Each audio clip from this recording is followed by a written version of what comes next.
Beatrice Fairfax stood before the mirror in her late brother's chambers, her hands trembling as she wound the linen strips around her chest, pulling them tight enough to flatten the curves that marked her as woman, as other, as forbidden in the world she was about to enter. The binding hurt, pressing against her ribs with each breath. But the discomfort steadied her somehow, reminding her that pain was temporary while ruin was forever, and her family stood 3 months from losing everything unless she could convince Sebastian Wentworth, the Duke of Ashford, to show mercy on debts her gambling-addicted father had accumulated before his death 6 months prior. Edmund's evening clothes hung loose on her smaller frame, and she'd had to stuff the shoulders with cotton batting to create the illusion of masculine breadth, had practiced lowering her voice for weeks until the register no longer cracked with feminine pitch, had studied the way men moved through the world with their legs apart and their gestures expansive, taking up space as though it belonged to them by divine right. Her auburn hair, her one vanity, lay coiled and pinned flat against her skull, beneath the cap she pulled low over her eyes, and she barely recognized the young gentleman who stared back at her from the glass, jaw set with determination, even as her hands shook with the enormity of what she was about to attempt. The Atherton Club stood as one of London's most exclusive bastions of masculine privilege, a place where women existed only as topics of conversation or objects of pursuit, never as persons in their own right. And discovery meant not merely scandal, but complete social annihilation for herself and her younger sister Charlotte, who depended on Beatrice's eventual marriage to secure her own future. But marriage required a dowry, and their dowry had been gambled away on cards and horses and foolish investments, leaving nothing but debts that compounded with interest each month, debts held by a duke who had responded to her 3 written requests for audience with silence so complete it was its own form of contempt. So she would go to him, would breach the walls of his fortress, would force him to see her, even if she had to disguise herself as one of his own kind to do it. The walk from her modest townhouse to the club took 20 minutes through gaslit London streets, and every step felt like a performance, shoulders back, stride confident, head high, nodding curtly at other gentlemen who passed, affecting the bored arrogance that seemed to be the natural expression of men who had never questioned their right to occupy space. The doorman at the Atherton Club barely glanced at her, and she realized with a start that the disguise worked because no one expected deception, because the idea of a woman infiltrating this space was so unthinkable that even a mediocre performance would succeed where perfection might draw suspicion. Inside, the club revealed itself as everything she had imagined and worse, all dark paneling and leather chairs, thick with cigar smoke that hung in the air like masculine entitlement made visible, the rumble of male laughter and political discussion creating a constant background drone that spoke of power exercised without question. Gas lamps cast amber light over green felt billiards tables where fortunes changed hands on games treated as casual entertainment, where men stood with crystal decanters of port and brandy, where the air itself seemed heavy with the assumption that this was how the world was meant to be, that this separation of spheres was natural rather than constructed. She found Sebastian Wentworth in the largest billiards room, surrounded by a half-dozen admirers watching him play. And even from across the room she could see why society called him the most eligible bachelor in England, tall and dark-haired, with the kind of aristocratic features that looked carved rather than born, moving with the fluid confidence of someone who had never doubted his welcome anywhere. He was explaining a shot to a younger gentleman, his voice carrying that particular tone of amused superiority that made Beatrice's jaw clench, and when she approached and cleared her throat, lowering her voice to its practiced register, he did not even look up from the table, merely waved one hand in dismissal as though she were a servant, rather than a supplicant. "Your Grace," she said, "I come on behalf of the Fairfax family regarding debts of £10,000 owed to your estate." His cue struck the ball with a sharp crack that echoed through the suddenly quiet room, and only then did he straighten, still not looking at her directly, his expression one of aristocratic boredom that suggested her very existence was an inconvenience he should not have to endure. "Tell the Fairfax daughter to sell her jewelry," he said, examining the tip of his cue with more attention than he had given her words. "I have no time for sob stories from families who cannot manage their affairs with basic competence."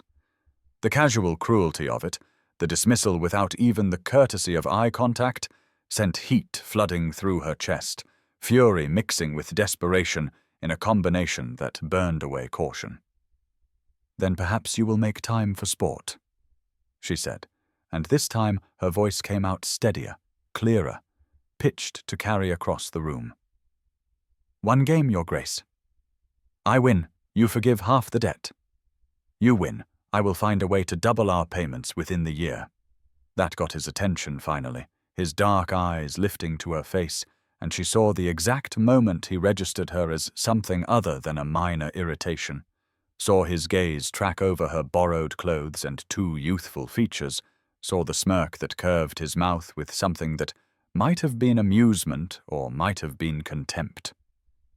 "Bold for a whelp who looks barely old enough to shave," he said, but he was setting down his current cue and selecting another from the rack on the wall, choosing with the care of someone who took his games seriously, even when he pretended otherwise. "Very well. Prepare to bankrupt your family further, though I confess I am curious what kind of idiot trained you to think you could compete at a gentleman's game." The other men in the room were gathering closer now, drawn by the prospect of entertainment, their faces showing the same kind of anticipation spectators might bring to a public execution. And Beatrice felt the weight of their attention like a physical pressure against her skin. She chose her cue carefully, testing the weight and balance, rolling it against the table to check for warping, doing all the things Edmund had taught her during those long afternoons when she was still young enough to believe that skill and dedication mattered more than gender, when her brother had laughed and said she had a natural gift for seeing angles that most players took years to develop. Sebastian was chalking his cue with elaborate care, still wearing that smirk, and when he looked at her again, she saw nothing in his eyes but aristocratic certainty of victory, the absolute conviction of a man who had never imagined he might lose to someone he considered beneath him in every possible measure. The game was lag for break, and when her ball rolled to a stop 3 inches closer to the bottom rail than his, she saw surprise flicker across his face before that mask of bored amusement reasserted itself. "Perhaps you have had some training after all," he conceded, "but training and talent are different matters entirely, and I have never lost to an opponent of your apparent youth and inexperience." She did not respond, could not trust her voice not to shake with the combination of fear and rage and desperate hope that surged through her as she bent over the table for her opening break, feeling the weight of all those male eyes on her back, knowing that discovery meant ruin, but knowing also that her family's survival depended on winning this game against a man who had dismissed them with less thought than he gave to choosing his evening port. The balls scattered with a crack like thunder, and 2 solids dropped into pockets, and she straightened to find Sebastian Wentworth looking at her with something new in his expression, something that might have been the first stirring of actual attention, as though she had just transformed from furniture into person in his aristocratic perception. The game had begun, and with it the unraveling of both their careful worlds, though neither of them knew it yet. Sebastian took his first shot with the casual confidence of a man who had never seriously doubted his superiority in anything, his posture loose and relaxed as he sank 2 balls in quick succession. But Beatrice saw the slight widening of his eyes when she responded with a combination shot that sent 3 balls exactly where she intended, the angles calculated with the geometric precision Edmund had drilled into her. During those long afternoons when the rest of the world seemed determined to teach her that feminine accomplishment meant watercolors and piano rather than mathematics and strategy. The room had been filled with the low rumble of masculine conversation and the clink of crystal, but as the game progressed, something shifted in the atmosphere, a gradual quieting that spread like ripples in a pond until the only sounds were the crack of cue against ball, the whisper of felt, the soft thud of balls dropping into pockets with the inevitability of carefully planned consequences. Sebastian's posture changed first, straightening from that aristocratic slouch into something more focused, his movements becoming precise rather than casual as he began to realize that his opponent was not some reckless youth making lucky shots, but rather someone who understood the geometry of the table with an almost mathematical clarity, someone who could see 3 shots ahead and plan accordingly. "Where did a gentleman's son learn to play like this?" he asked, and there was something new in his voice now, not quite respect, but perhaps the beginning of actual attention, the recognition that he might have underestimated what he was facing, from someone who believed skill matters more than title. She replied, not looking up from the table as she lined up her next shot, a difficult bank off 2 cushions that would have been safer to avoid, but that would leave her perfectly positioned for the following play if she could execute it properly. Her hands were steady now in a way they had not been when she was binding her chest or walking through London streets, because this was the one arena where she had always felt truly capable, where gender disappeared into pure geometry and physics, where Edmund's voice still echoed in her memory, saying that the best players were those who could imagine possibilities no one else could see. The shot went exactly where she intended, and she heard Sebastian exhale, a sound that might have been frustration or admiration or something more complicated, and when she glanced at his face, she saw that his eyes had narrowed, that he was studying her more carefully now, his gaze tracking over her hands that were perhaps too delicate for a young man's, her movements that were perhaps too graceful to be entirely masculine, despite her efforts to mimic the angular gestures she had observed. The game became something electric then, each shot answered with increasing difficulty, Sebastian's bored amusement transforming into genuine focus, and then into something else entirely, something that looked almost like fascination, as he watched her calculate angles and execute strategies that most players would never attempt. The club members who had gathered to watch fell completely silent, and Beatrice was aware of them only as a pressure at the edges of her vision, all her attention concentrated on the green felt and the remaining balls, and the man across the table, whose expression had shifted from contempt to calculation to something she could not quite read. She was ahead by 3 points with 4 balls remaining when she attempted the most difficult shot of the game, a massey that required striking the cue ball with such extreme English that it curved around Sebastian's blocking ball to sink her target in the corner pocket, and she felt Edmund's presence as she made it, felt his hand over hers the way it had been when he first taught her this shot, heard his laugh when it dropped cleanly and left her perfectly positioned for her final ball. Sebastian missed his next shot, and she saw his hand tremble slightly as he stepped back from the table, saw the muscle jumping in his jaw that suggested he was processing something more than just losing a game, and when she sank her final ball, the room erupted in a chaos of voices that she barely registered through the roaring in her ears. She had won, had actually won, and for one perfect moment she forgot everything except the triumph of it, the proof that skill did matter more than circumstance, that she was as capable as she had always believed herself to be, despite what the world insisted. She straightened from the table and reached up to wipe the sweat from her brow, and that was when disaster struck, when her cap caught on her sleeve and pulled free, when her carefully pinned auburn hair tumbled down past her shoulders in a cascade that could not be mistaken for anything but female. The silence that followed was absolute, a shocked pause like the breath before thunder, and then the room exploded into shouting, chairs scraping back, men surging forward with expressions ranging from outrage to predatory excitement. "A woman!" Lord Whitmore bellowed, his face flushed with port and fury. "A woman in the Atherton Club! This is unconscionable! We must seize her and call the authorities immediately. This is a violation of every decent principle." Beatrice's triumph drained away into terror so complete she could not move, could not think, could only stand frozen as the men advanced on her like a pack of wolves who had scented blood. And she knew with absolute certainty that her life as she had known it was over. That scandal would destroy not just her, but Charlotte as well, that her desperate gamble had failed in the worst possible way. But then Sebastian moved, stepping between her and the advancing club members with a speed that suggested military training, his body a barrier between her and the mob, and when he spoke his voice carried the kind of command that came from generations of aristocratic authority.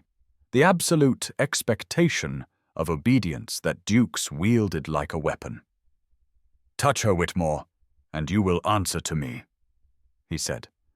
And something in his tone made the men pause, made them remember that Sebastian Wentworth was not merely their equal, but their superior in the intricate hierarchy of English aristocracy.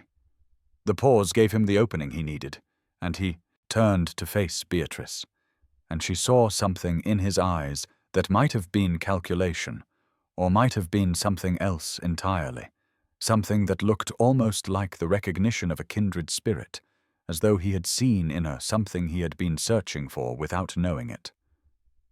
"Gentlemen," he announced, his voice pitched to carry across the room, "you have just witnessed me lose to my future Duchess.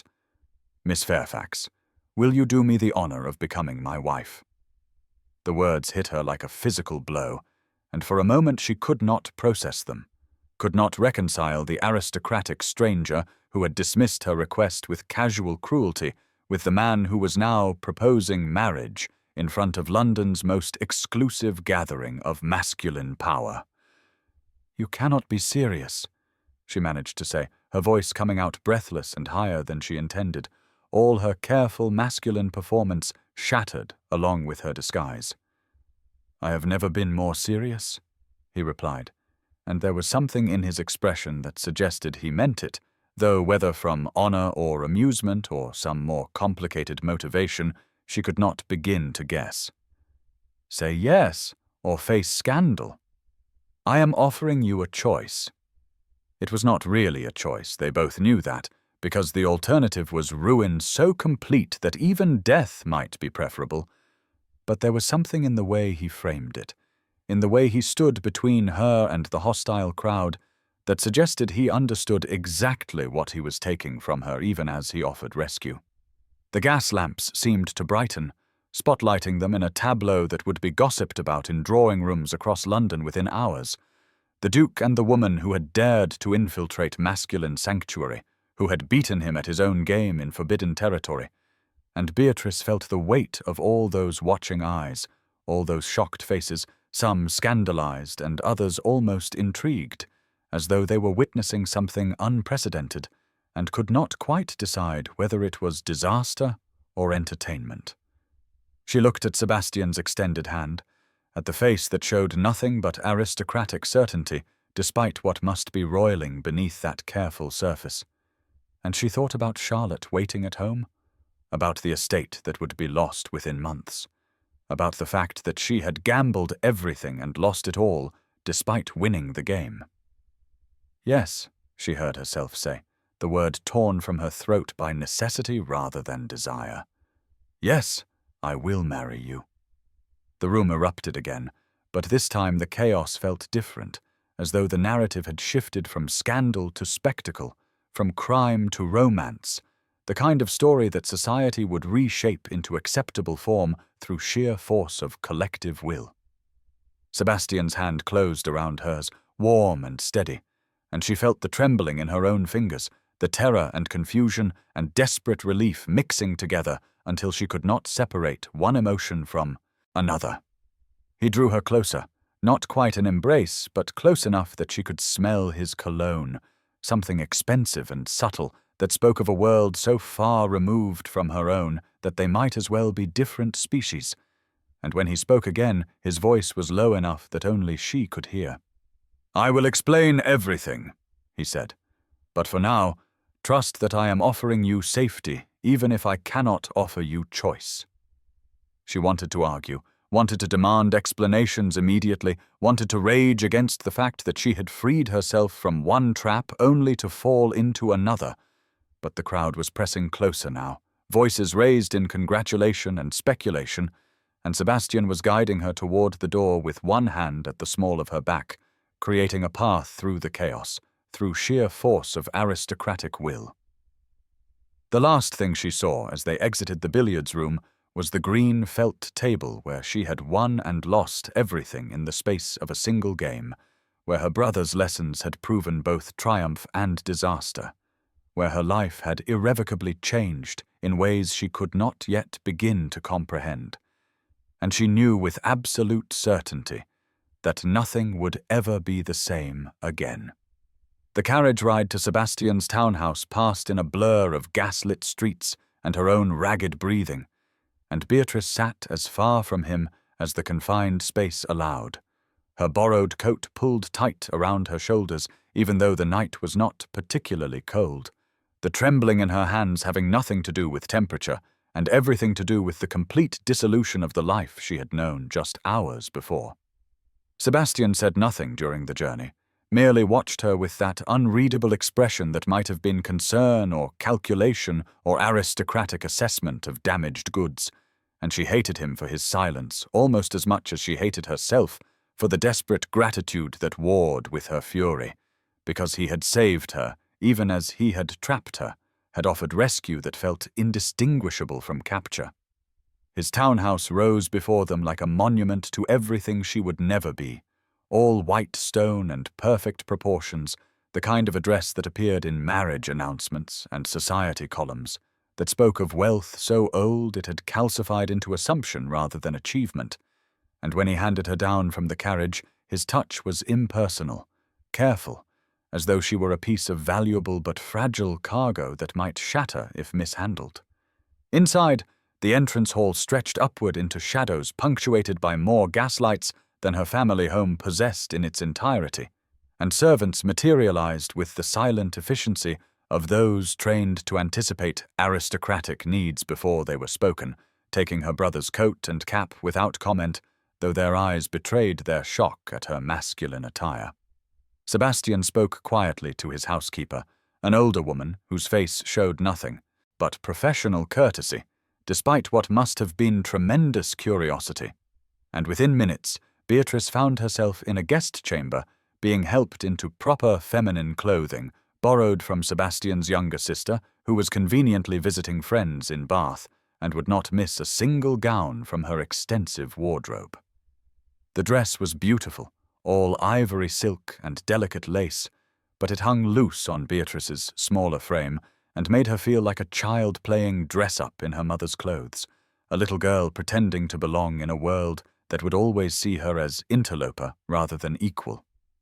When she finally made her way to Sebastian's study, escorted by a maid who knocked and then disappeared with the discretion of well-trained servants, she found him standing before the fire with a glass of brandy in his hand, still wearing his evening clothes from the club, and the sight of him in his natural habitat, surrounded by leather-bound books and hunting trophies, and all the accumulated symbols of masculine power and privilege, made her fury rise up hot and choking in her throat. "This is a joke to you, is it not?" she said, her voice shaking despite her efforts to control it, refusing to move further into the room, refusing to sit in the chair he gestured toward, refusing to accept the brandy he offered. "A lark, the Duke who captured the billiards-playing intruder. What a story you will have to tell at your next dinner party." His expression did not change, but something flickered in his dark eyes, something that might have been irritation or might have been respect for her refusal to be pacified. "If I wanted a joke, Miss Fairfax, I would have let Whitmore call the magistrate," he said, his voice level and cool. "You would be in Newgate by morning, charged with trespassing and fraud, and your family's name would be destroyed so thoroughly that your sister would never make a respectable marriage. So I should thank you for this prison instead," she replied bitterly, beginning to pace because standing still felt impossible, because the energy coursing through her needed outlet or it would tear her apart from the inside. "You have traded one form of captivity for another, debt for marriage, financial obligation for legal binding, and I am supposed to be grateful that you have saved me from consequences of my own desperate actions." He watched her pace with that same unreadable expression, lounging in his chair with deceptive casualness that she recognized now as a performance, a careful construction of aristocratic ease that hid whatever he was actually thinking. "I am offering you freedom from debt and my name," he said. "What you make of it is your choice." But it was not really a choice. They both knew that, because scandal would follow her regardless now. The woman who had infiltrated the Atherton Club in masculine disguise, who had beaten the Duke at billiards and somehow emerged engaged rather than ruined, and society would watch their marriage with the avid attention usually reserved for public executions or royal weddings. "Then I choose a marriage in name only," she said, stopping her pacing to face him directly, lifting her chin despite the tears that threatened at the corners of her eyes, angry tears that she would not let fall in front of him. 1 year, then a quiet separation. You get your entertainment, whatever amusement you derive from having captured the unusual Miss Fairfax, and I get my family's survival. We will fulfill the bare minimum of public expectation and then part ways with our respective dignities intact. Something flickered in his eyes then, something that looked almost like pain or perhaps disappointment, though why he should be disappointed by her completely reasonable proposal she could not begin to understand. "Agreed," he said, and the ease of his acceptance made her irrationally angry, as though some part of her had wanted him to argue, to insist on a real marriage, to suggest that their arrangement might be something more than mutual convenience. "On one condition," he continued, setting down his brandy glass and rising from his chair with fluid grace. "You must teach me how you really play. No more pretending to lose to preserve male pride, no more holding back to make your opponent feel superior. I want to learn to see the table the way you do." She stared at him, caught completely off guard by this request that made no sense in the context of their forced engagement. "Why would you want that?" she asked, suspicious that this was some kind of trick, some way of mocking her further by pretending interest in the skill that had brought about her downfall. "Because I have been losing at far more important games than billiards," he said, and there was something in his voice now that suggested he was being honest, or at least more honest than he had been until this moment. "And I suspect you know strategies I have never considered, ways of seeing possibilities that my expensive education and aristocratic training somehow failed to teach me." The admission surprised her, this crack in his aristocratic armor, this suggestion that perhaps he was not as entirely confident and self-satisfied as he appeared, and she found herself studying his face more carefully, looking for signs of deception or mockery, but finding instead something that looked almost like genuine interest. "Very well," she said slowly. "I will teach you to play, and you will release my family from our debts. We will maintain the appearance of engagement and marriage for 1 year, and then we will separate quietly, citing incompatibility or whatever excuse society finds most palatable." He nodded and moved to his desk, pulling out a heavy ledger and several official-looking documents that she recognized even from a distance as the debt papers her father had signed, the contracts that had hung over her family like a sword suspended by increasingly frayed thread. He carried them to the fireplace and held them over, the flames looking at her as he did so, and she saw the fire reflected in his dark eyes as the papers caught and began to curl into ash, as her father's signature and the impossible sums and all the weight of financial obligation transformed into smoke and memory. She should have felt relief, should have felt triumph at seeing those chains destroyed, but instead she felt only a strange hollowing out, as though she had traded one form of captivity for another, and could not yet calculate whether she had won or lost in the exchange. The borrowed dress hung loose on her frame, making her acutely aware of how ill-fitted she was for this world of silk and servants and casual wealth, and when Sebastian approached her with his handkerchief, clearly intending to offer it for the tears that were now streaming down her face despite her best efforts at control, she flinched away from him, unable to bear his kindness or his pity or whatever motivation lay behind his careful courtesy. His expression flickered then, something that might have been guilt or curiosity or calculation, and he stopped his approach, respecting her withdrawal even as his hand remained extended with the offered linen. Outside the study windows, rain had begun to fall, pattering against glass with the kind of steady rhythm that suggested it would continue through the night, washing away the last traces of who she had been before tonight, before the billiards game and the exposure and the proposal that had saved and trapped her in equal measure. The study felt both intimate and vast, the leather and mahogany closing in even as the bookshelves stretched upward into shadow, and she was acutely aware of being alone with him in a way that would have been completely inappropriate just hours ago, but was now somehow sanctioned by their engagement, by the fact that society would expect them to spend time together, to learn each other's habits and preferences, to perform the rituals of courtship, even though they both knew it was a fiction constructed to make scandal into romance. "You should rest," Sebastian said finally, his voice gentle in a way that made her want to rage at him, or weep, or both. "My housekeeper has prepared a chamber for you, and in the morning we will send word to your family and arrange for your belongings to be brought here.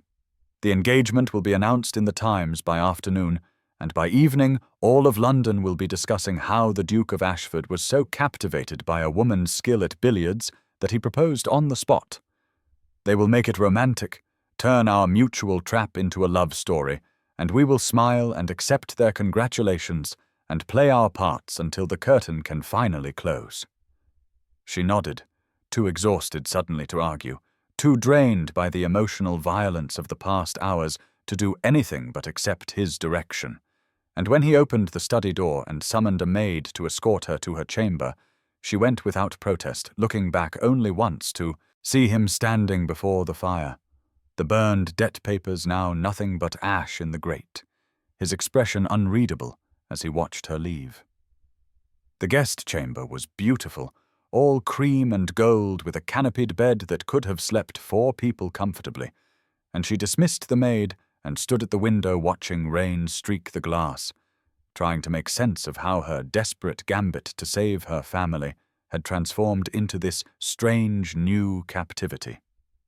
She had won the game, had beaten Sebastian at billiards in front of witnesses who could never deny her skill, had proven that she was as capable as any man when given the same opportunities, but victory had brought not freedom but a different kind of binding, a marriage that would last 1 year and then release them both to whatever separate futures they could construct from the rubble of this night.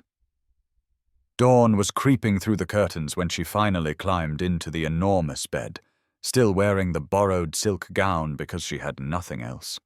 And as she drifted toward exhausted sleep, she wondered whether Sebastian was also awake in some other part of this massive house, whether he was regretting his impulsive proposal or calculating how to make the best of an inconvenient situation, whether he felt as trapped as she did, or whether this was all simply another game to him, one more strategy in the complicated chess match of aristocratic life that she was only beginning to understand. And now's the time to stop and subscribe to our channel. Every subscriber brings us closer to 1,000, which helps us keep these stories alive and coming your way. If you enjoyed this video, don't forget to like it and drop a comment telling us where you're watching from.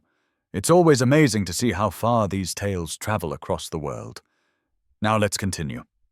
They retreated to Ashford Park 3 days after the engagement announcement, fleeing London's avid curiosity for the relative sanctuary of Sebastian's country estate, and Beatrice spent the first week exploring the grounds and avoiding her future husband, except at meals where they maintained the kind of polite, distant conversation that strangers might exchange at a dinner party, discussing weather and landscape, and nothing of any substance whatsoever. The billiards room occupied the east wing of the manor house, smaller and more intimate than the cavernous space at the Atherton Club, with tall windows overlooking gardens where autumn was beginning to assert itself in bursts of gold and crimson. And when she arrived for their first lesson, she found Sebastian already there, standing with military posture beside the table, his expression carefully neutral. She had prepared a speech about rules and expectations, about maintaining professional distance during instruction, but the words died in her throat when she saw how he held himself, all rigid formality and aristocratic control, and she realized with sudden clarity that he was as uncomfortable with this arrangement as she was, that his apparent ease was as much performance as her own careful courtesy. They maintained 3 feet of distance during that first lesson, Beatrice's instructions coldly technical as she explained angles and English and how to calculate the path of the cue ball after impact, and Sebastian listened with the focused attention of someone taking military orders, executing each shot with precision, but without any real understanding of why certain strategies worked better than others. "You are playing like you are following a recipe," she told him after he missed an easy combination shot for the 3rd time. Billiards is not about memorizing positions. It is about understanding principles and then seeing how they apply to each unique situation. He had frowned at that, clearly frustrated by his own limitations, and she had felt an unwelcome flicker of sympathy for this man who was accustomed to excellence in everything he attempted, who was discovering that natural talent and expensive instruction could only carry someone so far. The second lesson went much the same way, formal and distant, her demonstrating shots while he watched and then attempted to replicate them with varying degrees of success. And she told herself that this was exactly what she wanted, a purely transactional arrangement where she fulfilled her obligation to teach him and he fulfilled his obligation to shelter her from scandal.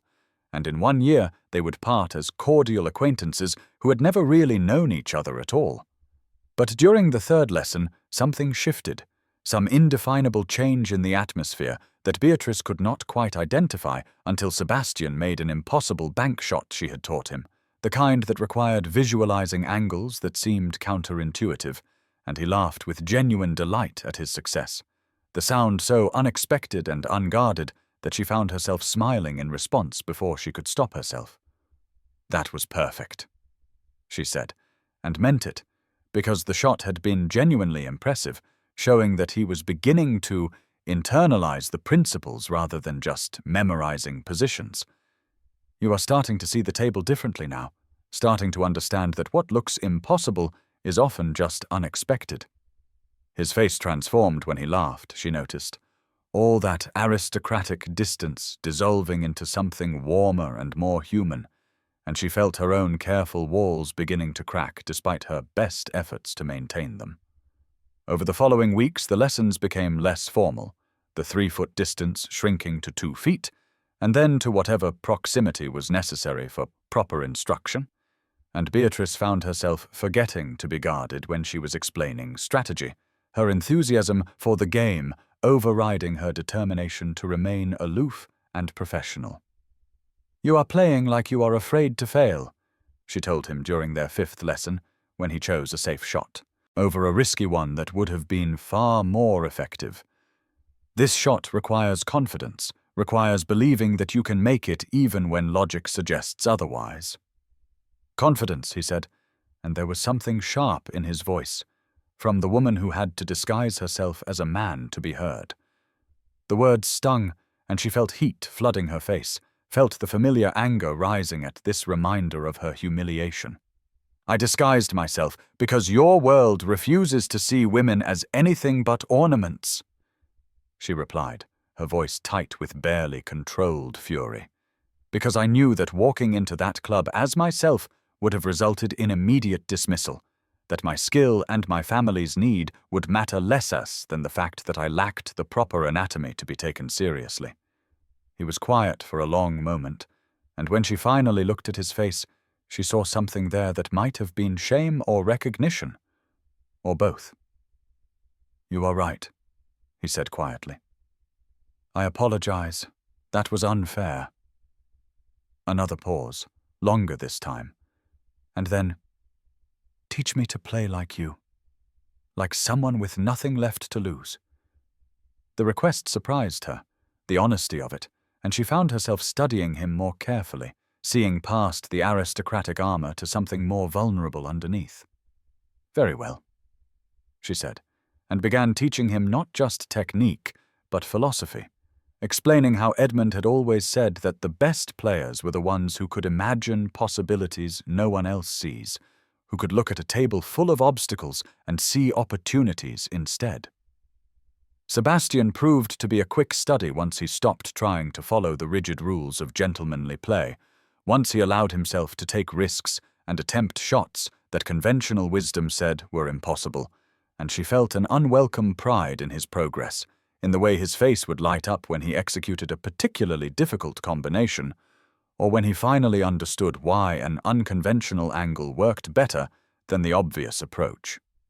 During the lessons, they began actually talking, not the polite nothing conversations of their formal dinners, but real exchanges about their lives and losses and the ways they had learned to survive in a world that seemed determined to fit them into boxes they did not quite match. She learned that his parents had died in a fire when he was 19, that he had become Duke far too young with responsibilities he felt completely unprepared for, that his arrogance and rigid behavior came not from natural superiority, but from desperate fear of appearing incompetent, of failing the legacy that had been thrust upon him before he was ready.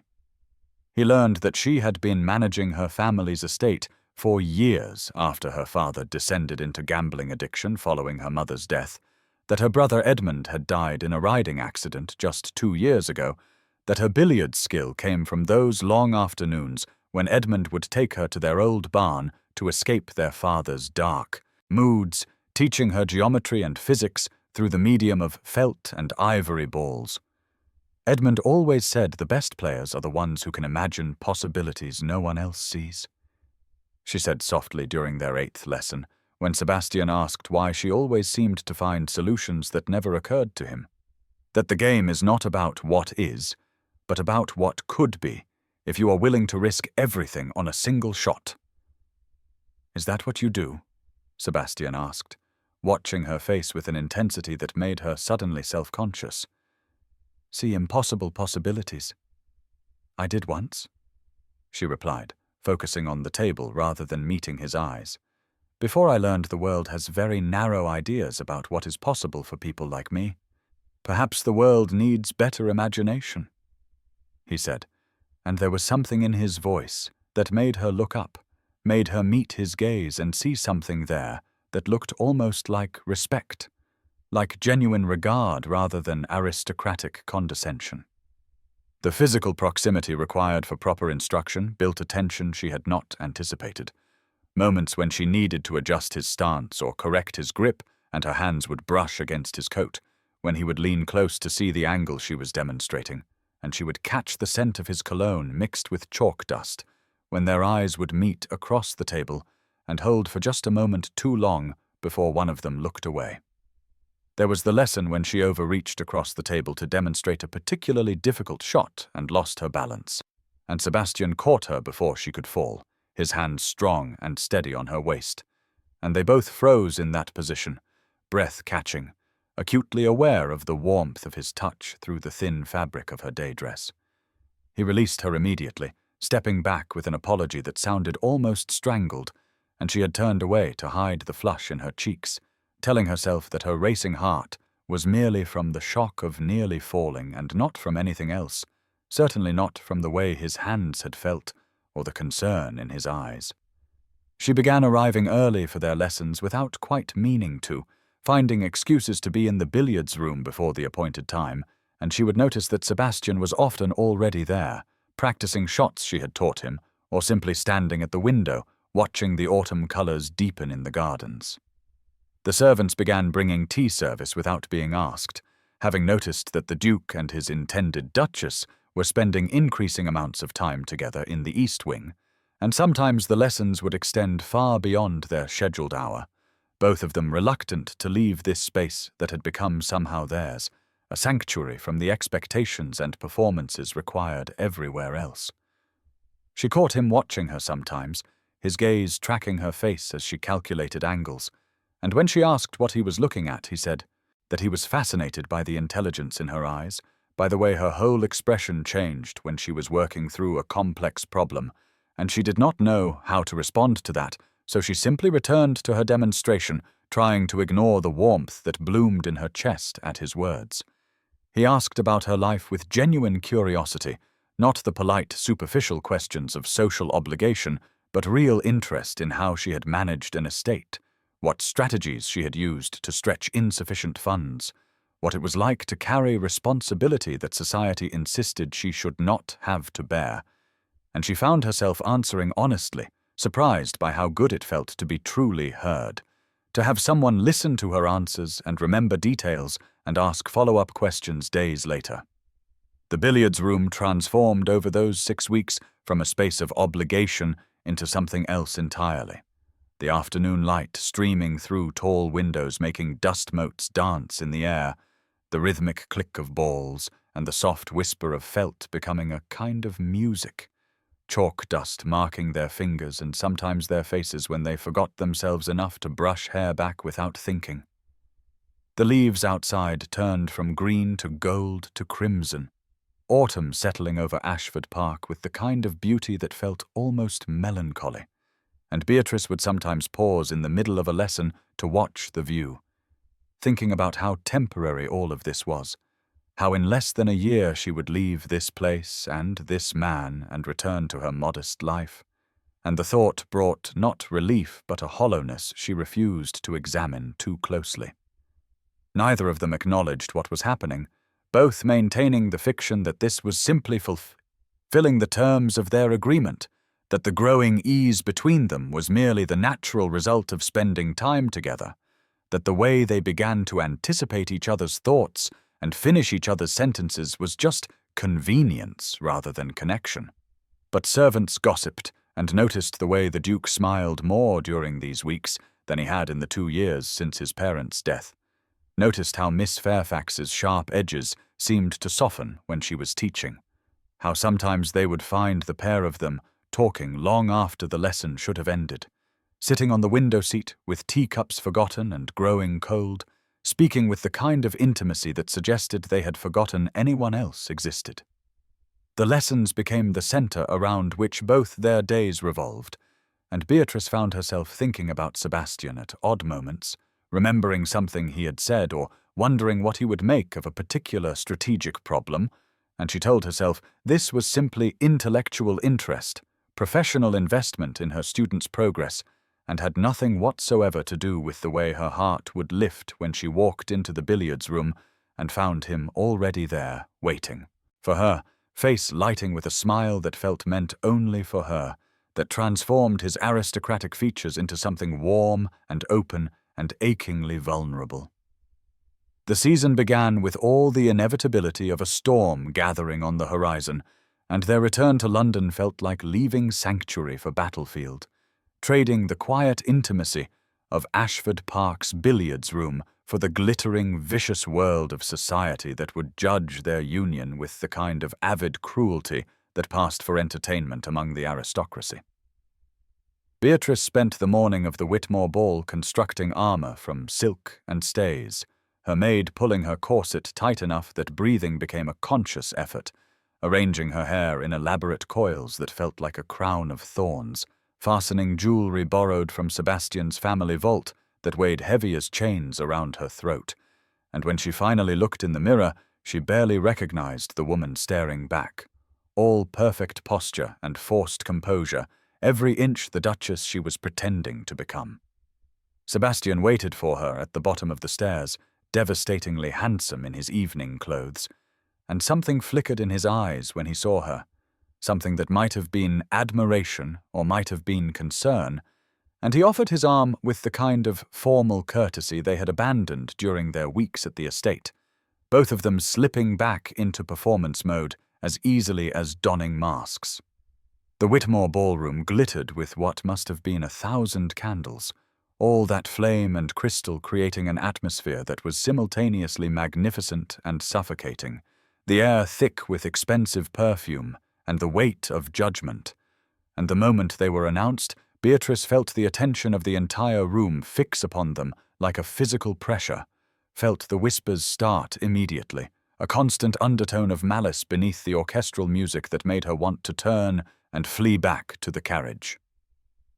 Sebastian's jaw clenched, but his expression remained one of ducal calm, that aristocratic mask he wore so well, and he guided her into the ballroom with one hand at the small of her back, a touch that was both possessive and protective, claiming her as his in front of everyone who had gathered to witness their first public appearance since the scandal.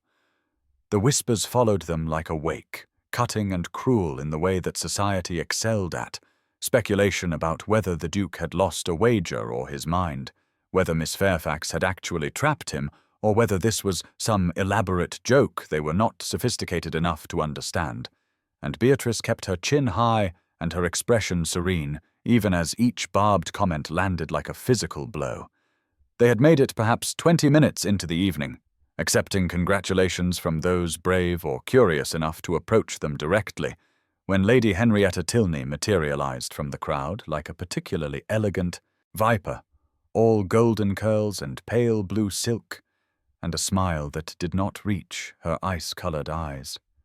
"How extraordinary, Miss Fairfax," Henrietta said, her voice pitched just loud enough that those nearby could hear clearly, or should I say, Duchess Ashford, though I suppose we must wait for the actual ceremony before that title is truly yours. Most women catch husbands through beauty or breeding, but billiards in disguise, quite the innovative approach. The calculated cruelty of it was breathtaking, delivered with such sweetness that any objection would seem like overreaction, and Beatrice felt Sebastian go rigid beside her, felt him draw breath to respond with what would probably be a cutting defense. But she spoke first, her voice cool and steady, despite the fury burning through her veins. "Lady Henrietta," she said, "I understand you are celebrated for your card play. Shall we test whether your skill matches your confidence in judgment?" The challenge hung in the air for a moment, and Beatrice saw surprise flicker across Henrietta's perfect features, saw the calculation as the other woman decided whether to accept or retreat, and then Henrietta's smile sharpened into something predatory. "Whist," she said. "My brother Charles and I against you and the Duke, unless of course you find the prospect too intimidating."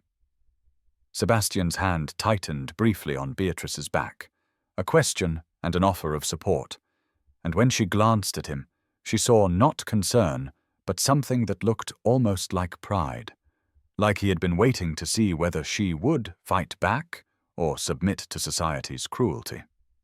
"Lead the way," Beatrice replied, and followed Henrietta through the ballroom to where card tables had been set up for those who preferred games of skill to dancing, acutely aware of the crowd following them, of conversations stopping as people realized something entertaining was about to unfold, aristocrats circling like spectators at a duel.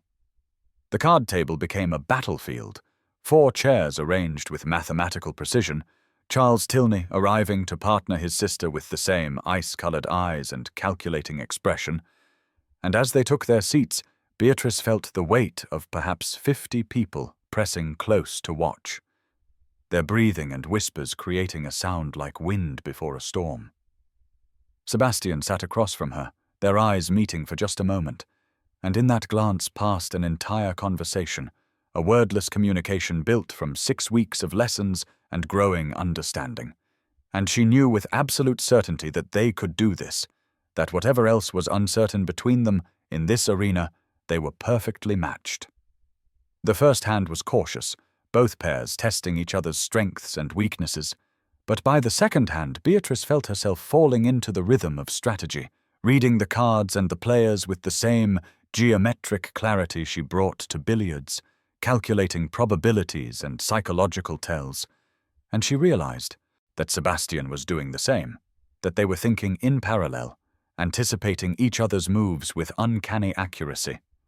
She led a low heart, and he immediately understood her strategy, playing to her lead in a way that set up a sequence 3 tricks ahead.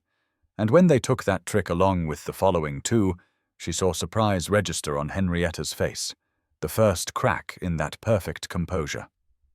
The game became electric then, each card played with increasing tension, the crowd around them falling silent enough that Beatrice could hear the whisper of pasteboard against felt, could hear Sebastian's breathing synchronizing with her own, could feel the electricity between them building with each successful play. They communicated without words, a glance or a slight shift in posture, conveying volumes. Beatrice's strategic thinking complementing Sebastian's calculated risks in a way that made them more than the sum of their parts, and she felt something fierce and joyful rising in her chest, the pure pleasure of perfect partnership, of being truly seen and matched by someone who understood not just the game, but the way her mind worked. By the final hand, the outcome was inevitable. Beatrice and Sebastian ahead, by enough that even brilliant play could not save the Tilney siblings.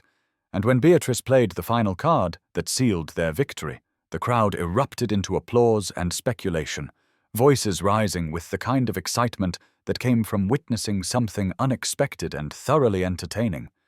Henrietta's face had gone pale beneath her powder, and Charles looked thunderous, but Sebastian was smiling, genuine and unguarded in a way Beatrice had only seen during their private lessons, and before she could stop herself, she was smiling back, sharing this moment of triumph with the one person who could fully appreciate what it meant. "My Duchess does not need to trap anyone," Sebastian said then, his voice carrying across the suddenly quiet space, pitched for the crowd but his eyes on Henrietta. "She simply defeats them honestly, a strategy I recommend you consider, Lady Henrietta." The rebuke was devastating precisely because it was delivered without anger, simply fact stated with aristocratic certainty, and Beatrice saw Henrietta flinch as though struck, saw the way people began to whisper with new speculation, reassessing, perhaps, whether the Duke's unusual choice of bride might actually be a brilliant match rather than a scandal to be pitied. The rest of the evening passed in a blur of congratulations and curious questions, society's attitude shifting with the mercurial speed that characterized their world, and when they finally escaped to their carriage in the early hours of morning, Beatrice felt exhausted in a way that had nothing to do with physical tiredness and everything to do with the emotional performance required by social warfare. The carriage interior was intimate and dark, lit only by the passing gas lamps that sent shifting patterns of light across Sebastian's face as they swayed with the movement over cobblestones, and the silence between them felt weighted with everything they were not saying, with the electricity that had built during the card game, and had nowhere to go now that they were alone. "You were magnificent tonight," Sebastian said finally, his voice low and rough in the darkness. "The way you read that final hand, the way you anticipated Charles's play 3 tricks ahead, it was extraordinary." "We made a good team," Beatrice replied, trying to keep her voice steady, trying to maintain the careful distance they had abandoned during the game, but that felt necessary now in this dangerous privacy. "We do," Sebastian said, and she could feel him moving closer even before she saw it, could feel the shift in the air between them. "In everything, not just cards or billiards, but in all of it. Beatrice, we are perfectly matched, and I think you know it as well as I do." His hand came up to cup her face, warm and gentle, and for one breathless moment she let herself lean into the touch, let herself feel the rightness of it, the way her body seemed to recognize his as something essential, and when his thumb brushed across her cheekbone, she felt her breath catch, felt her eyes begin to close as he leaned closer. But then reality crashed back, cold and inescapable, the memory of their agreement and the temporary nature of this arrangement, and she pulled back sharply, pressing herself against the opposite seat, her voice shaking when she spoke. "Sebastian, we agreed," she said, hating how her words trembled, hating the hurt that flashed across his face. 1 year, we agreed to 1 year and then separation. This is not, we cannot." "You are right," he said, withdrawing immediately, his voice rough with what might have been pain or frustration, or both. "Forgive me, I forgot myself." The cold rushed in between them, filling the space where warmth had been just moments before, and they sat rigid on opposite seats, both staring determinedly out their respective windows as gas-lit London streets passed by, the public world continuing outside their private moment of loss.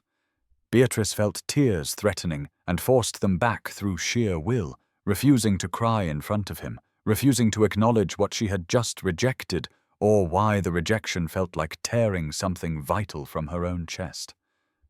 The carriage ride lasted perhaps 15 more minutes, but felt like hours. Every second weighted with the things they were not saying, with the feelings they were not acknowledging. And when they finally arrived at the townhouse, they separated immediately. Sebastian murmuring something about correspondence that needed attention and disappearing into his study. Beatrice fleeing to her chambers where she finally let herself cry, angry tears that she could not quite explain, mourning something she had never really had and could never allow herself to want. She had won tonight, had defeated Henrietta and proven herself worthy in society's eyes, had shown that she and Sebastian could be perfect partners when they chose to be. But victory felt hollow because it only made clearer what she would be losing when their year ended, only emphasized how well they fit together, and how impossible it was to believe that such a perfect fit could be anything more than temporary convenience. The borrowed jewelry felt heavy around her throat as she removed it, returning it to its velvet case, and she thought about how all of this was borrowed, temporary, a performance that would end when the curtain finally fell, and she told herself that maintaining their boundaries was necessary, was self-protection, was the only way to survive the inevitable separation without being destroyed by it.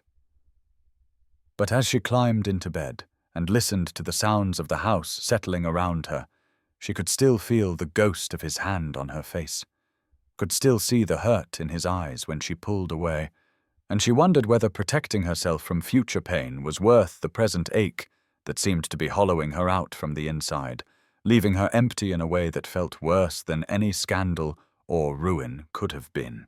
3 days before their 1-year anniversary, which was also 3 days before their agreed separation would transform from theoretical future into present reality, Beatrice found herself in Sebastian's study looking for a book he had mentioned during dinner the previous evening, some treatise on agricultural innovation that she thought might help with managing her family's small estate once she returned to it.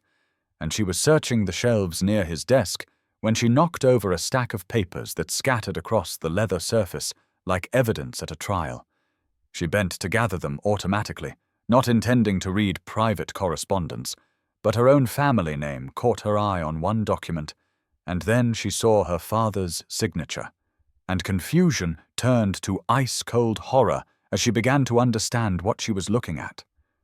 The papers told a story in legal language and financial figures, a story about a business venture between their fathers 15 years ago, about money Sebastian's father had borrowed from hers and never repaid before both men died, about debts that ran in both directions, obligations that should have cancelled each other out through mutual settlement. Her hands shook as she read through document after document, seeing with terrible clarity that Sebastian had always known, that he could have declared the debts void through offsetting claims, that he had chosen instead to hold her family's obligation over them like a sword while conveniently forgetting his own family's counter-debt. He had orchestrated the entire situation, had known that eventually the pressure would force some kind of confrontation, had been waiting for her to come to him, desperate and pleading, and every moment of the past year suddenly felt tainted, contaminated by this fundamental deception that poisoned everything they had built together. She was still standing there, papers clutched in trembling hands, when Sebastian entered his study and stopped dead in the doorway, his face going white as he saw what she held, saw the expression on her face that must have communicated her understanding and her fury. "You knew," she said, her voice surprisingly steady despite the way her entire body was shaking. "Before the club, before everything, you knew you could cancel these debts." "Yes," he replied, and at least he did not insult her intelligence by trying to deny it, but his admission felt like another betrayal, confirmation that everything she had begun to believe about him had been built on lies. "This whole year," she continued, hearing her voice go cold and distant. "The proposal, the lessons, all of it was manipulation. I was a fool to think any of it was real." "You were never a fool," he said, taking a step into the room, his aristocratic control cracking to show something desperate underneath. I was the fool, Beatrice, please let me explain." She laughed then, a bitter sound that hurt her throat. "Explain what? That you held my family hostage for your own amusement, that you manipulated a desperate woman into a false marriage because it entertained you, that everything I thought was growing between us was just another strategy in whatever game you have been playing. I saw you 2 years ago," he said, the words tumbling out now as though he could not contain them. "At the Dashwood estate, you were in the garden reading Descartes, and you laughed at something on the page, and I could not stop thinking about you, about what kind of woman reads philosophy in a garden and finds it amusing rather than tedious." "Do not," she said, fury rising hot enough to burn away the ice. "Do not romanticize your cruelty. Do not pretend this was some grand passion when it was just manipulation and control." "It was not romance," he agreed, and his voice was breaking now, aristocratic composure shattering completely. "It was cowardice. I was too proud to approach you properly, too arrogant to imagine a woman of your standing would consider me, a duke who could have anyone but was terrified of being rejected by the one person who actually mattered. When I learned of the debts, I convinced myself I was helping, creating an opportunity for us to meet." "Helping?" she repeated incredulously. "You held my family hostage. You forced me into a position where I had to debase myself, had to disguise myself and infiltrate a place I was forbidden, had to risk everything just to get your attention, and you call that helping?" "I fell in love with you during our 3rd lesson," he said desperately, moving closer despite the way she stepped back. "When you explained the geometry of impossible angles, your whole face lit up, and I knew I would never want anyone else. But you had made it so clear our arrangement was temporary, and I was terrified that if I confessed, you would think it was obligation or pity rather than genuine feeling." "So you said nothing," she said, and tears were streaming down her face now, though her voice remained steady. "You let me believe we were playing a game, with clear rules while you rewrote them in secret. Let me start to trust you, start to care, all while knowing you had built everything on deception from the very beginning." "Yes?" he said, and now his voice was breaking completely. "I am sorry. I am so desperately sorry. I know I do not deserve your forgiveness, but please, Beatrice, please let me try to make this right." "I do not know if I can forgive this," she said, backing toward the door. "I do not know if I can trust anything between us was real, if any moment we shared was genuine, or if it was all just part of your elaborate manipulation." She turned and fled before he could respond, taking the stairs to her chambers 2 at a time, and began packing with methodical determination, each folded garment a decision, each closed trunk a statement that she would not stay in this house built on lies for one more night than absolutely necessary. Thunder rumbled in the distance, as though the sky itself was responding to the emotional tempest, and through her window she could see storm clouds gathering, turning afternoon into premature twilight. Sebastian appeared in her doorway as she was fastening the final trunk, his face showing more raw emotion than she had ever seen there. All his aristocratic masks stripped away to reveal something wounded and desperate. "Please do not leave like this," he said. "Stay, let us talk. Let me find some way to prove to you that what I feel is real, even if how we began was wrong." But she could not stay, could not remain in this room that had felt like sanctuary, but now felt like a beautiful prison. Could not look at him without seeing the evidence of his deception scattered across his desk downstairs. "The carriage is waiting," she said, her voice flat and distant. "Our agreement was for 1 year. 3 more days changes nothing except to prolong the inevitable."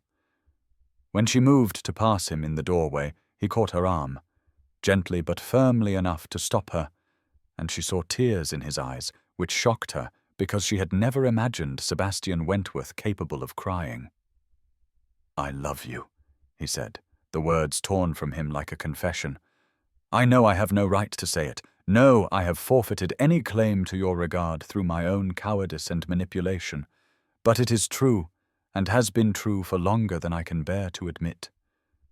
She pulled her arm free, could not allow herself to soften, could not let his words penetrate the armor she was constructing to survive this. "Love built on deception is not love at all," she said. "It is just another form of control." She walked past him then, and did not look back, even when she heard what might have been a sob from behind her, made her way down the stairs and out to where the carriage waited in the gathering storm. Rain had begun to fall, cold and steady, and the servants loading her trunks moved with sad efficiency, their faces carefully neutral, though she knew they must have heard at least part of the confrontation. As the carriage pulled away, she looked back once and saw Sebastian standing in the doorway, rain soaking through his shirt because he had not bothered with a coat, his face a study in devastation. But she forced herself to turn away, to stare resolutely forward at the road that led away from London and back to the small estate where she would rebuild whatever life was possible after this year of beautiful deception. The tears came then, rage and heartbreak mixed together until she could not distinguish one from the other, crying for the man she thought she had been falling in love with, for the partnership she had begun to believe was real, for the future she had allowed herself to imagine, despite knowing better, despite all her careful walls and determined self-protection. The storm matched her mood, rain hammering against the carriage roof, thunder rolling like artillery, lightning illuminating the countryside in stark flashes that made everything look strange and foreign. She thought about the billiards room at Ashford Park, about afternoon light making dust motes dance while they played and talked and slowly learned each other's stories, and that sanctuary now felt tainted, contaminated by the knowledge that he had been manipulating her from before they even met, that his interest had never been spontaneous or genuine, but rather calculated and controlled. She thought about the card game at the Whitmore ball, about the perfect synchronization between them, the wordless communication and absolute trust, and wondered how she could have trusted him so completely when he had never truly trusted her enough to be honest. The worst part was not even the deception itself, but what it revealed about his fundamental character, that when faced with something he wanted, his instinct was to manipulate and control rather than to risk genuine vulnerability, to orchestrate circumstances rather than to approach honestly and accept possible rejection. She had spent the past year slowly lowering her walls, slowly allowing herself to believe that perhaps this temporary arrangement might transform into something real, slowly learning to trust again after her father's betrayals and her brother's death. And now she felt foolish for having believed any of it, for having imagined that an aristocratic duke could genuinely care for a woman of modest means and scandalous reputation beyond whatever amusement or convenience she provided. The journey to her family's estate took 6 hours through worsening weather, and by the time she arrived she was exhausted in a way that went far beyond physical tiredness, drained by emotional violence and the effort of holding herself together when what she really wanted was to shatter into pieces. Charlotte met her at the door, clearly shocked by her early and unannounced arrival, and took one look at Beatrice's face before pulling her into an embrace that finally broke through her carefully maintained composure. She sobbed against her sister's shoulder, great heaving sobs that felt like they might tear her apart, crying for everything she had lost and everything she had never really had. And Charlotte simply held her and asked no questions, understanding somehow that explanations could wait until Beatrice was capable of providing them. That night, Beatrice lay in her childhood bedroom, in a bed that felt too small after the luxurious chambers at Sebastian's townhouse and estate, listening to rain continue its assault against the windows. And she thought about Sebastian alone in his study, surrounded by the evidence of his deception, perhaps standing before the fireplace where he had burned her debt papers in what she had thought was an act of generosity, but now understood as just another manipulation, another way of binding her to him through gratitude rather than obligation. She wondered if he was suffering as she was, or if aristocratic privilege had insulated him from genuine pain, if his tears had been real or just another performance designed to elicit her sympathy. And she hated that she could not be certain, that his deception had poisoned even her memories, making her question every moment of tenderness, every shared laugh, every instance of what she had believed was genuine connection. The 1-year anniversary would pass in 3 days, and according to their agreement, they would then separate quietly. And what should have been relief felt instead like a wound that would never fully heal, like losing something essential even though she had never truly possessed it in the first place. She had won at billiards that night at the Atherton Club, had beaten Sebastian and claimed her victory, but now she understood that she had lost something far more valuable in the process, had traded her heart for the illusion of partnership, and no amount of strategic thinking or geometric calculation could solve this problem, could make the angles work out to anything but loss. 2 weeks of managing her family's small estate with grim determination had not made Beatrice any less miserable, though she convinced herself with decreasing success that this hollow ache was preferable to living a lie, that the clean pain of separation was better than the slow poison of staying with someone who had built their entire relationship on manipulation and control. She threw herself into estate management with almost manic focus, reviewing accounts and negotiating with tenants and planning crop rotations, anything to avoid the moments of stillness when memory would ambush her with images of afternoon light in Ashford Park's billiards room, with the sound of Sebastian's rare, genuine laugh, with the ghost sensation of his hand almost cupping her face in, that carriage before she had pulled away. Charlotte watched her with worried eyes, but asked no questions after that first night of sobbing explanations, simply stayed close and made sure Beatrice ate at least 1 meal per day and slept at least a few hours each night, though the sleep was plagued with dreams that left her more exhausted upon waking than she had been before bed. The rain that had started the night she left London had continued with stubborn persistence, turning the roads to mud and the sky to unrelenting grey, and Beatrice found herself standing at windows watching water stream down glass, thinking with bitter irony that even the weather seemed determined to reflect her internal landscape.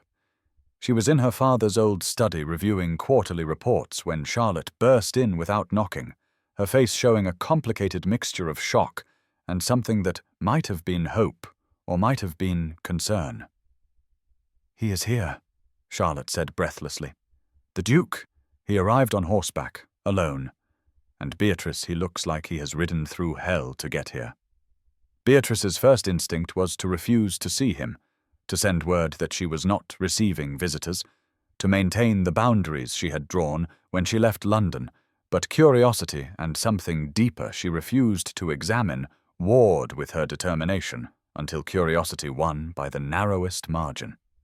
She went to the front door and found Sebastian standing in the rain, soaked through despite his riding coat, his hair plastered to his head, and his face showing exhaustion so profound it bordered on devastation, and he looked nothing like the polished aristocrat who had dismissed her request that first night at the Atherton Club, and everything like a man who had been stripped down to something raw and essential.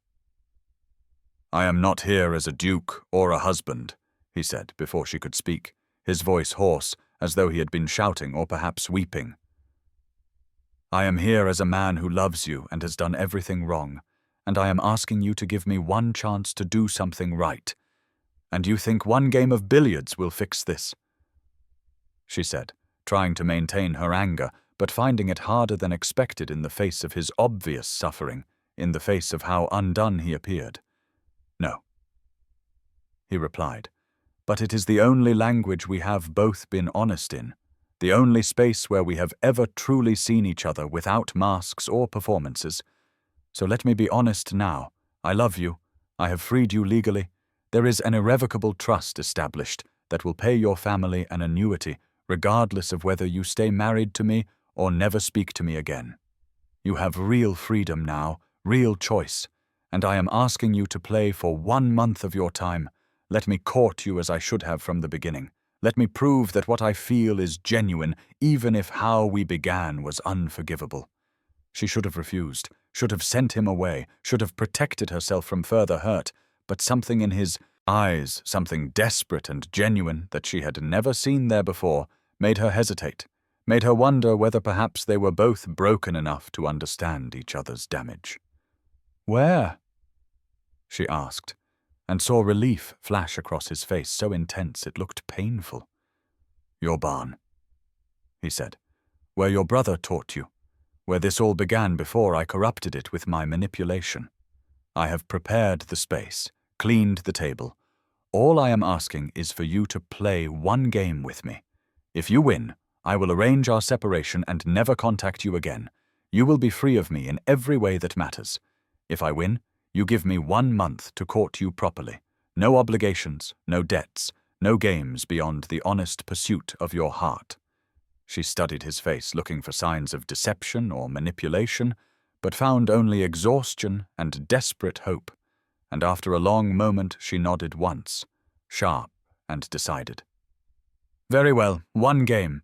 But Sebastian, if this is another manipulation, I swear I will never forgive you."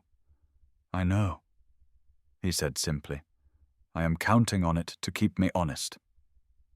She followed him through the rain to the old barn where Edmund had taught her, where she had not been since his death because it hurt too much to enter this space without him. And when she pushed open the heavy door, she stopped in shock at what Sebastian had done. The dusty, neglected space had been transformed. Candles set up on every available surface, casting warm light that made shadows dance on walls. The billiards table that had gathered dust for 2 years, now cleaned and restored. The felt brushed smooth and the pockets cleared. Chalk and cues laid out with care that suggested this mattered profoundly to him. The rain drummed on the roof with rhythmic insistence, creating an intimate sound that seemed to isolate them from the rest of the world, and the scent of old wood and chalk dust mixed with rain brought memories flooding back so intensely she had to steady herself against the doorframe. "You did this," she said, and her voice came out softer than intended, betraying how touched she was by the tenderness evident in every detail, by the fact that he had remembered this place mattered to her and had honored it rather than trying to replace it with something grander.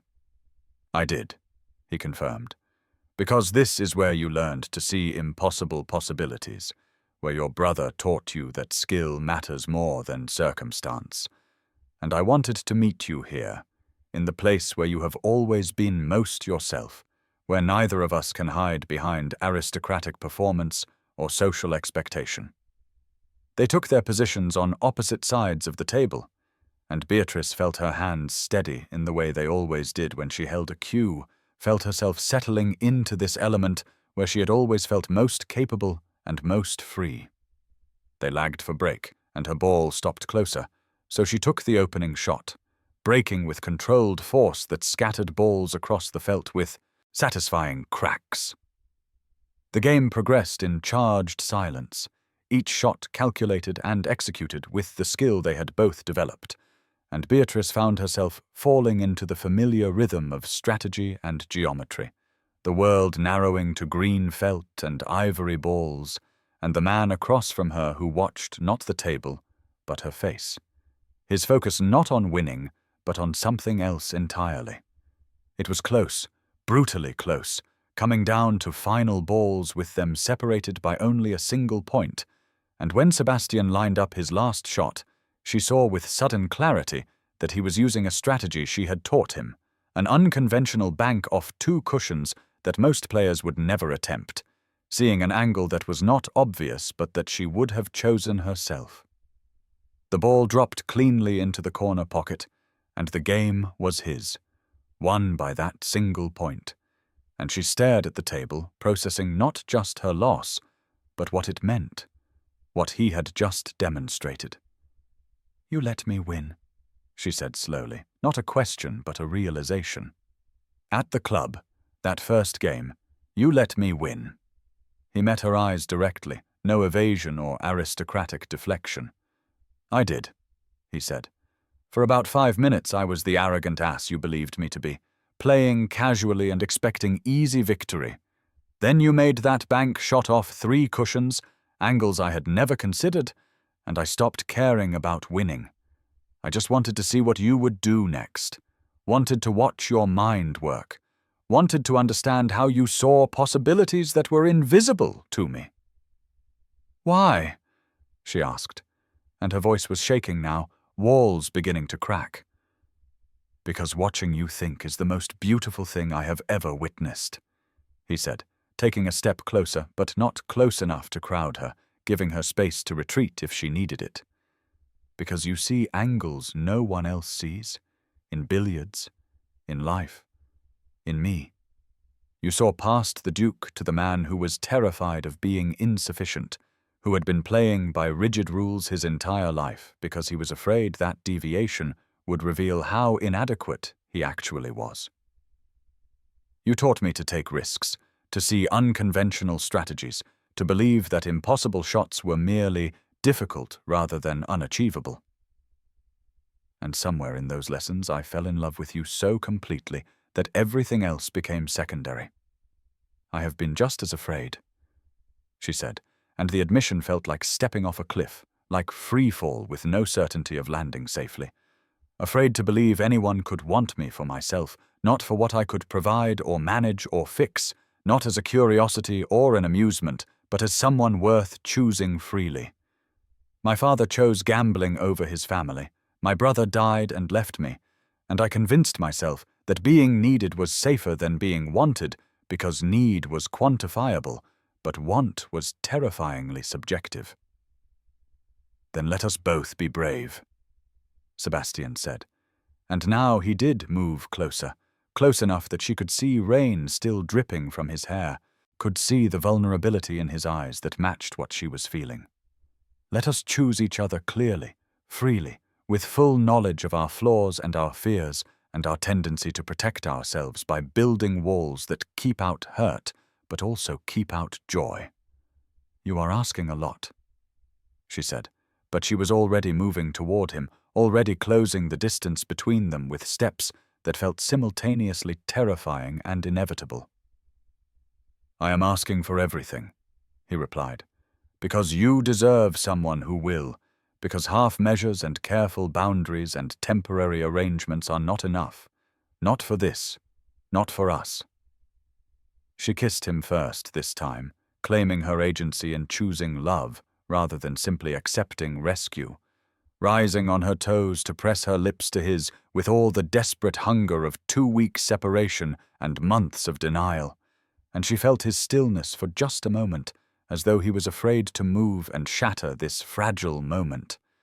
And then his arms came around her, and he was kissing her back with matching desperation, with relief and joy, and something that felt like coming home after being lost for far too long. They were both crying when they finally pulled apart enough to breathe, foreheads pressed together, her hands fisted in his soaked shirt, and his arms around her as though he would never let go.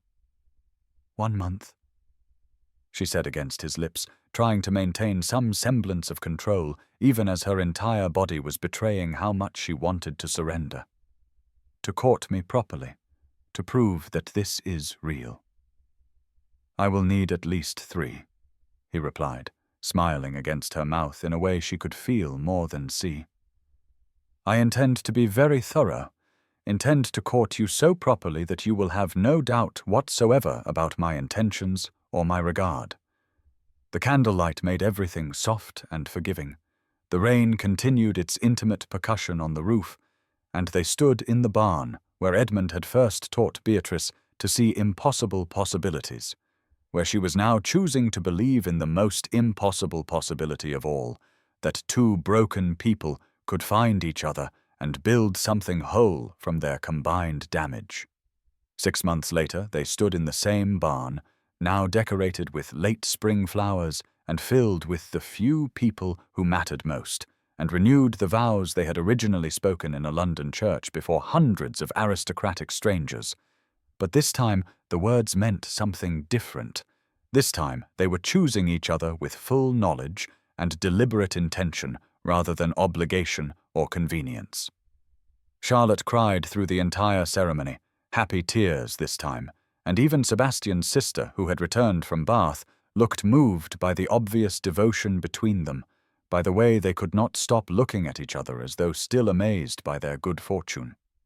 The breakfast afterward was modest by aristocratic standards, but felt more genuine than any grand ball, filled with laughter and stories about billiards lessons gone wrong, and Sebastian's terrible first attempts at unconventional shots, and Beatrice sat beside her husband, because that was what he truly was now, in ways that went beyond legal documentation, and felt something she had not experienced since before Edmund's death, something that might have been peace, or might have been the belief that happiness was possible and even sustainable. 6 years after that, 6 years of genuine partnership and growing understanding and the kind of love that came from choosing each other daily rather than just once, Beatrice stood in Ashford Park's billiards room on a sunny afternoon and watched Sebastian teach their 5-year-old daughter Arabella how to hold a cue properly. The child stood on a stool to reach the table, all dark curls inherited from her father, and sharp intelligence inherited from them both, and she was explaining in very serious tones that she understood about angles and geometry, even though she could barely reach across the felt. "You are gripping too tightly," Beatrice said, moving to adjust Sebastian's hands on Arabella's smaller ones. "Edmund always said tension ruins accuracy. You need to be firm, but relaxed. I seem to recall you telling me the same thing during our 4th lesson," Sebastian replied with a smile that still made her heart skip even after all these years. "Right before I made that impossible masseur shot that you swore I would never manage. You made it because you finally stopped trying to control everything and trusted your instincts," she said, and pressed a kiss to his temple in the easy, affectionate way of long partnership. "The same lesson applies to parenting, I suspect." "Mama," Arabella said with the impatience of a child who felt adults were straying from important topics. "Are you going to help me make this shot or just kiss Papa all afternoon?" "We can do both," Sebastian said solemnly. "Your mother and I are excellent at managing multiple priorities simultaneously." They positioned themselves around Arabella, Beatrice's hand over their daughters on the cue, Sebastian's hand over both of theirs, and together they guided the shot, the cue ball striking true and sending the target ball rolling across felt to drop into the corner pocket with a satisfying thunk. Arabella squealed with delight, jumping up and down on her stool with the unself-conscious joy of a child who had not yet learned to temper her enthusiasm, and Beatrice caught her before she could fall, swinging her down with a laugh that felt like pure happiness. "That is how it is done," Sebastian said, ruffling his daughter's dark curls. "The best games are played as partners, not opponents, working together toward shared goals rather than competing for individual victory." "Like you and Mama," Arabella said, with the directness of children who see more clearly than adults sometimes wish they would. "You are partners in everything, not just billiards. Exactly like your Mama and me," Sebastian confirmed, meeting Beatrice's eyes over their daughter's head with an expression that conveyed volumes, that spoke of gratitude and love and the ongoing amazement that they had found each other, despite all the obstacles they had created themselves. The afternoon light streamed through tall windows, making dust motes dance in the air, the way it had during those early lessons when they were still strangers negotiating a temporary arrangement. But now this room was filled with laughter and belonging, with the easy intimacy of a family built on honesty and choice, and the daily decision to see each other's worth. That evening, after Arabella was in bed, Beatrice and Sebastian returned to the billiards room for a game of their own, a tradition they had maintained through the years because this space remained somehow sacred, a reminder of where they had learned to truly see each other. They played with comfortable familiarity, no longer needing words to communicate strategy, simply existing together in the rhythm they had built through patience and practice, and the willingness to take impossible shots. "I never thought I could be this happy," Beatrice said during a pause between turns. That night at the Atherton Club, terrified and desperate, I could not have imagined that losing at my own game would lead to winning everything that actually matters.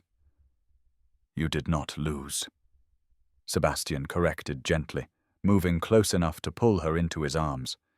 "You won. You simply did not realize it until much later, and I am grateful every day that you were brave enough to disguise yourself and infiltrate that club, to beat me at billiards and force me to see what I had been too cowardly to pursue directly."